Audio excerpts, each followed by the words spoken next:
Ito siya, boss. Yan. Tapos ang lalim niya. Yan. Ang haba niya.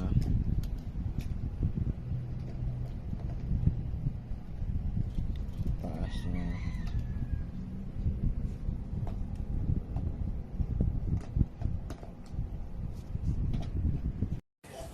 Ito yan, boss. Oh. Plastic. Puro plastic.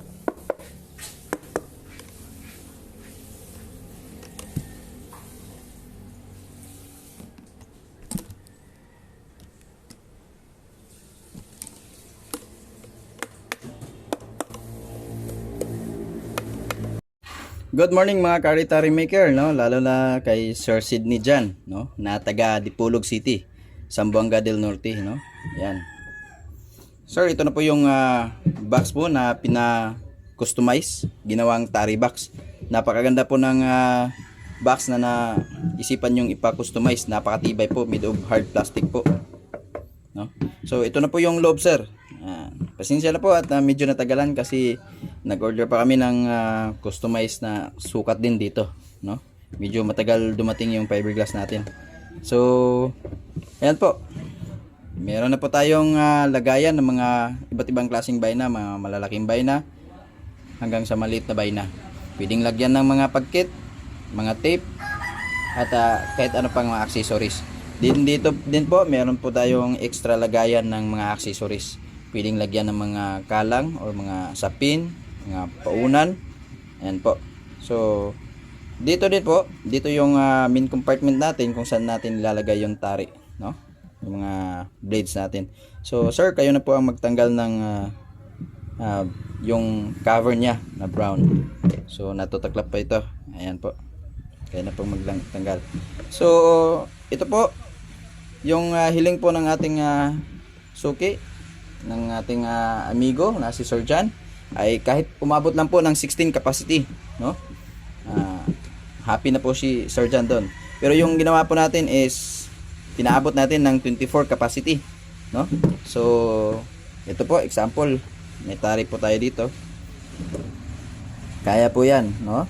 1 2 3 4 5 6, no? So, dito din po sa likod ay 6.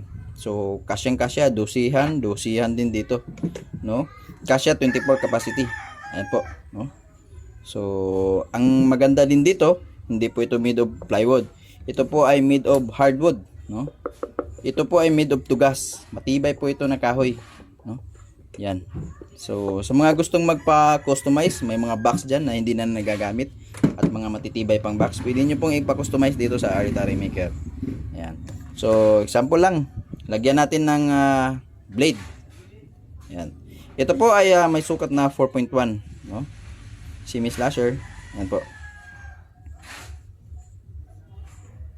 Ayan. 4.1 po. Dito lang natin ilagay sa pinaka-una, pinaka-front. Ito din po. Daido Gold.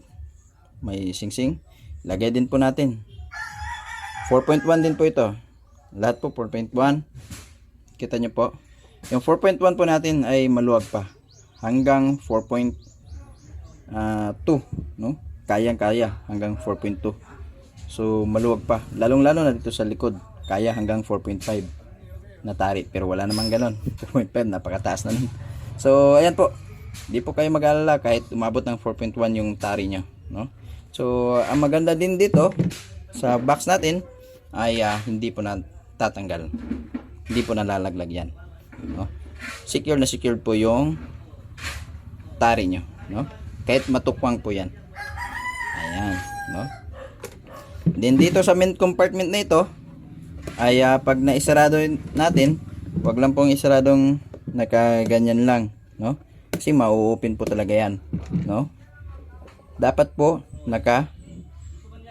pasok lang po dun sa pinakailalim, no? Yan, tulak konti. Ayan. So, pag nakaganyan na po yung pagkasarado, ay secure na secure po, no? Secure na secure po. Hindi po ito natatanggal itong main compartment, no? Itong main compartment. Hindi po yan natatanggal. Yan, kahit i-ganyan mo pa yan. Hindi yan basta-basta na-open, no? Hindi na natatanggal yung mga blades. Ay, mas secured pa siya dahil ito hindi ito din madaling matanggal, no? Ayan. So, yun po, no? Yung customized na tari box natin, no? Para kay Sir Sidney ng Dipolog City, Zamboanga del Norte. Ayan po, sir. Maraming salamat po sa pagtitiwala sa Ari Tari Maker.